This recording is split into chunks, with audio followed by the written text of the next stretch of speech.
Et puis, lors de cette commission de Deligny, nous avons été saisis par M. Philippe Collin d'une proposition de baptiser la rue, le pont de l'Épargne, pardon, du nom des enfants Studer.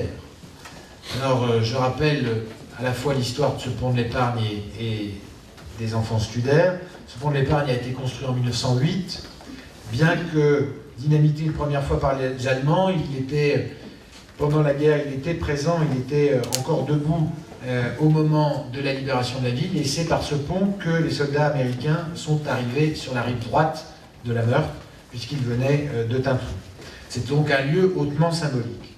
Alors, la famille Studer était, auquel je vais vous proposer donc de donner le nom de cette passerelle, enfin plutôt de donner le nom de la famille à cette passerelle, était domicilié rue Jacques de Lille, donc pas très loin de la mairie. Deux des fils de cette famille, Pierre et Paul, se sont cachés le 7 novembre 1944 pour échapper à la réquisition des hommes de la ville de Saint-Dié-des-Vosges, qui était généralisée dans certains quartiers. Le 9 novembre, avec leur sœur, Suzanne, ils ont été évacués aux fins de Sainte-Marguerite. Après l'incendie de la ville, ils sont passés par la passerelle de l'abattoir, c'est l'actuel pont Lafayette, pour se rendre à leur domicile, rue Jacques de Lille, et récupérer des biens personnels dans les ruines de leur maison.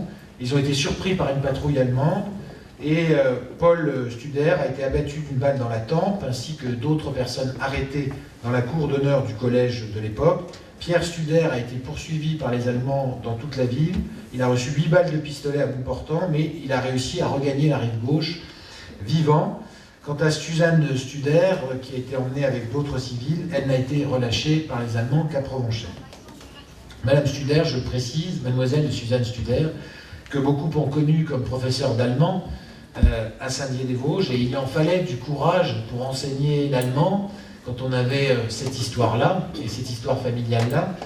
Il en fallait aussi du courage pour être à l'initiative du jumelage qui a existé depuis 1966 entre l'institution Beaujardin et l'institution Saint-Joseph à Bad Honnef, la ville du chancelier Adenauer.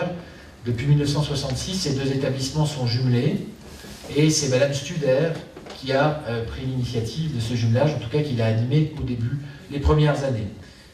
Il en fallait du courage, je le répète, quand on avait cette histoire-là, et quand on avait perdu un frère uniquement dans la barbarie allemande. Pour associer donc le souvenir de Pierre et Paul Studer à celui de Suzanne, il vous est proposé de baptiser la passerelle de l'Épargne, passerelle des enfants Studer.